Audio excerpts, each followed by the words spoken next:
This is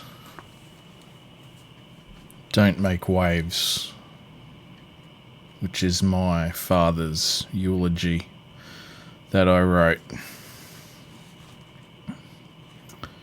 Recorded 17th of September 2021.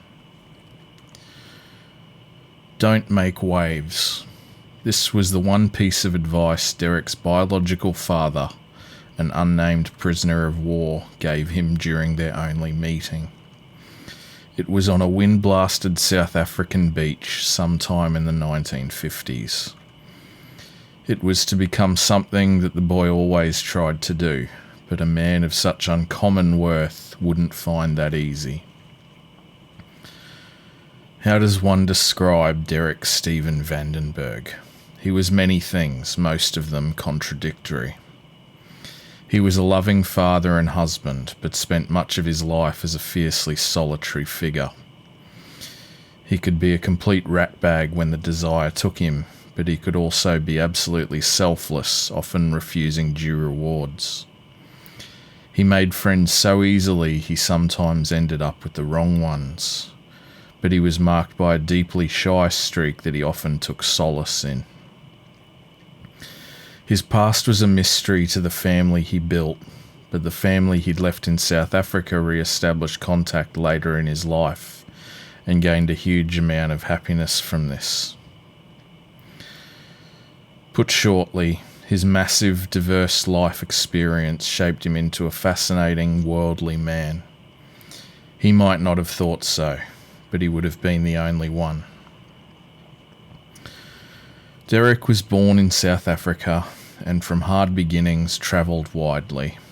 He met and married a woman, and music and partying were his two great passions. Everywhere between New Zealand and London felt the tread of his foot. He got drunk in Germany and woke up in Belgium one Oktoberfest. His then wife Valerie and he bought a refurbished World War II watercraft to use as a houseboat in England. Being a hard worker, he was by turns a bartender, aircraft mechanic, bricklayer, farmhand, and fruit picker throughout his life. Estranged from their families, the couple began to build their own in New Zealand with Sonny, and a decade later Bodie and then Quinn came along. They were born in Brisbane, Queensland, where the family put down roots. Throughout his life, Derek was a hard worker, a heavy reader, and constantly curious. He demonstrated artistic talent in Brisbane with a magnificent space-themed mural in his eldest son's bedroom, and was always finding out about artists, both past and present. When hard times hit in the late 90s, it was painting he turned to.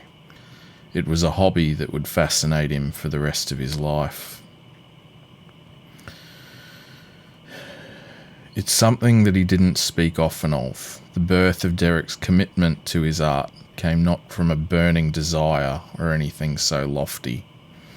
It came from loneliness. The empty shed he'd built with his own hands in Rosedale was empty of spouse and children. It took incredible strength for this man not to succumb to terrible things. Instead, he began to create beautiful things. It's a mark of his worth that he was able to make this decision at that point.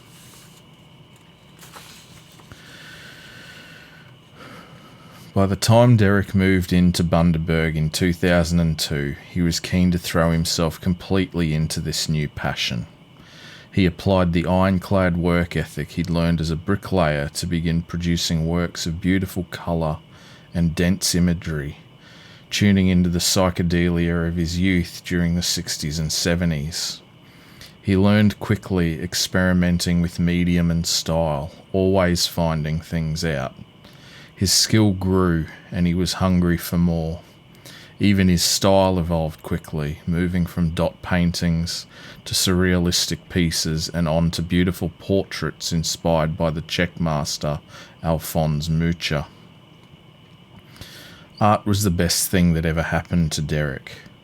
The friendships and outlet it allowed him not only made him joyously happy, but helped a man whose life had been marked by a shocking lack of stability to achieve some measure of it. When Derek passed on, he was the happiest and most at peace that he'd ever been. From his beloved brother and sister, Robert and Jane, to his small family, to the deep friendships the entire Baldwin Swamp Art group afforded him, we are all the better for knowing Derek. He deserves the peace he now has. It's impossible for a man of such gentle, passionate strength to not make waves for those who he allows to know him. We're all thankful he got the chance to disobey his father's advice in the best way possible.